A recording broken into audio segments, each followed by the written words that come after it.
Assalamualaikum warahmatullahi wabarakatuh. Selamat pagi, salam sejahtera untuk kita semua. Ketemu lagi dengan Bu Dini. Kali ini kita akan membahas mengenai kaidah bahasa dari teks deskripsi.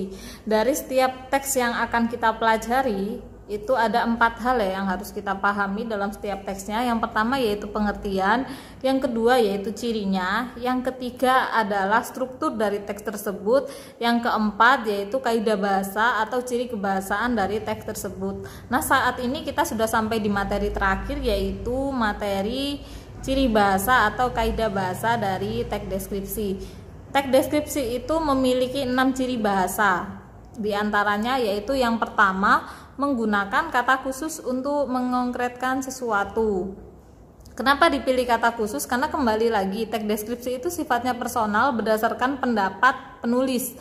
Otomatis kata yang dipakai adalah kata-kata khusus. Misal kata melihat.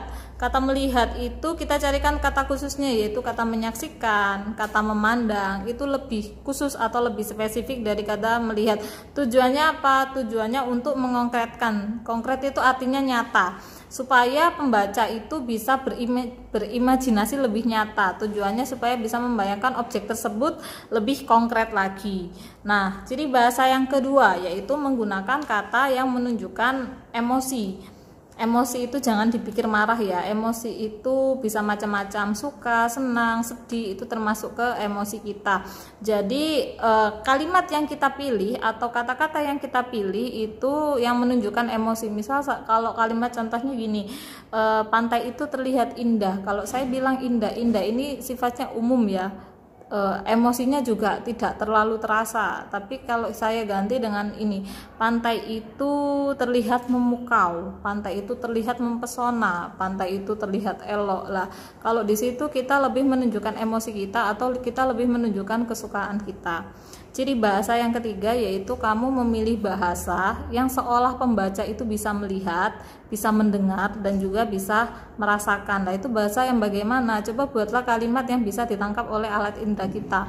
Misal contohnya indera penglihatan. Apa yang indera penglihatan itu gampangannya apa yang kita lihat? Yang kita lihat itu misal hamparan hijau terbentang luas. Hamparan hijau terbentang luas itu otomatis bisa ditangkap oleh indera penglihatan. Atau kalau contohnya indera pendengar, kicau burung di pagi hari atau bunyi deburan ombak di pantai. Itu contoh-contoh dari kalimat yang bisa ditangkap oleh alat indera kita. Alat indera kita ada indera penciuman, ada indera pelihat, ada indera perasa, ada indera pendengar. Lah itu buatlah kalimat supaya pembaca itu bisa seolah melihat, mendengar, atau merasakan. Yaitu menggunakan kalimat rincian. Pengertian dari teks deskripsi adalah teks yang menjelaskan suatu objek dengan cara merinci. Otomatis objeknya itu harus kita rinci. Kalau seperti itu kita akan menggunakan kalimat-kalimat rincian, terutama di bagian struktur yang kedua yaitu deskripsi bagian. Di bagian deskripsi bagian itu harus kita rinci. Misal contohnya di laut itu ada terumbu karang. Kita rinci, ada yang berwarna orange, ada yang berwarna hijau, ada yang berwarna abu-abu. Nah, ini contoh kalimat rincian. Atau SMPN 2 Taman terdiri dari 32 kelas, ada 2 lab, ada 1 perpustakaan, dan lain sebagainya. Itu contoh dari kalimat rincian.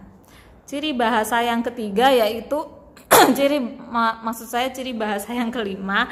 Ciri bahasa yang kelima yaitu menggunakan majas. Nah, majas itu artinya gaya bahasa. Yang bisa bergaya bukan cuma orang saja, tapi bahasa itu juga bisa digayakan. Kenapa digayakan? Supaya terlihat lebih indah, lebih menarik, dan terlihat lebih personal. Contohnya gaya bahasa itu gini. Dia menulis itu kan biasa kalimatnya, tapi kita ganti dengan dia menarikan ballpoint di atas kertas. Maksudnya sama, tapi bahasanya lebih bergaya. Atau contohnya ketika di pantai kita lihat daun itu tertiup angin, ya kita bahasakan daun itu melambai-lambai tertiup angin. Lah itu contoh dari gaya bahasa. Jadi bahasanya itu lebih bergaya. Lah, dalam teks deskripsi ini gaya bahasa yang dipakai khususnya itu ada dua. Sebenarnya gaya bahasa itu ada banyak ya, atau majas, kita nyebutnya majas saja. Majas itu ada banyak, tapi majas yang paling dominan dipakai di teks deskripsi itu ada dua majas, yaitu majas personifikasi dan juga majas asosiasi. Saya jelaskan satu-satu. Kalau majas personifikasi itu artinya menyeumpamakan benda mati seolah-olah hidup seperti manusia. Gampangannya gini, ada benda mati melakukan sesuatu hal yang biasa dilakukan manusia. Manusia itu ngapain sih? Manusia itu berbicara, manusia itu sedih, manusia itu bisa tersenyum lah. Kita menyeumpamakan benda-benda mati itu bisa melakukan hal tersebut. Contohnya saja langit itu kan benda mati ya.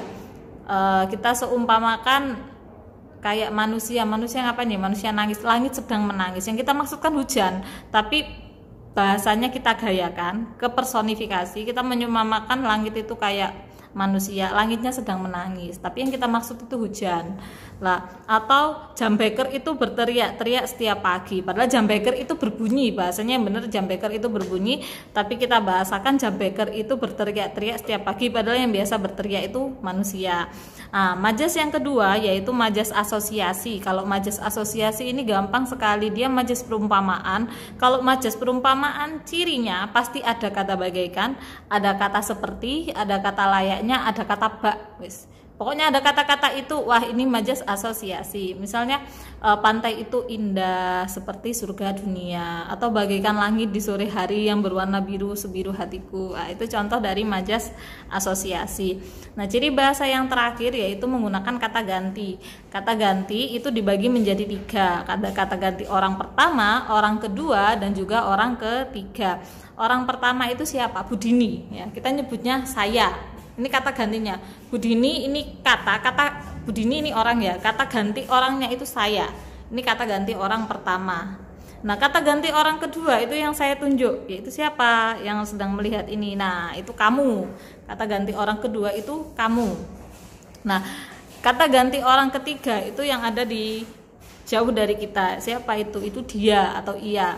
Nah, itu tadi contoh-contoh tunggal ya. Misalnya kalau saya, kamu, dan dia. Ini kan cuma satu jumlahnya, masing-masing satu.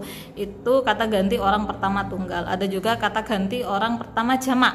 Jamak itu yang lebih dari satu. Misal kayak yang bersama Budini. Misal Budini bersama orang lain, saya nyebutnya kami atau kita. Lah, ketika kalian ini ya, saya sebutkan kalian itu jamaknya dari kata kamu. Kalau kata dia jamaknya itu mereka. Nah, itu tadi ciri bahasa atau kaidah bahasa dari teks deskripsi. Semoga apa yang saya sampaikan ini bisa kalian pahami, semoga bermanfaat. Jangan lupa ya, kalau ada tugas-tugas itu jangan ditunda. Kalau misal kalian bingung atau kesusahan, bisa bertanya melalui forum WA atau bisa dari Classroom. Oke, itu kiranya yang bisa saya sampaikan. Ada kurang lebihnya saya mohon maaf. Saya akhiri. Wassalamualaikum warahmatullahi wabarakatuh.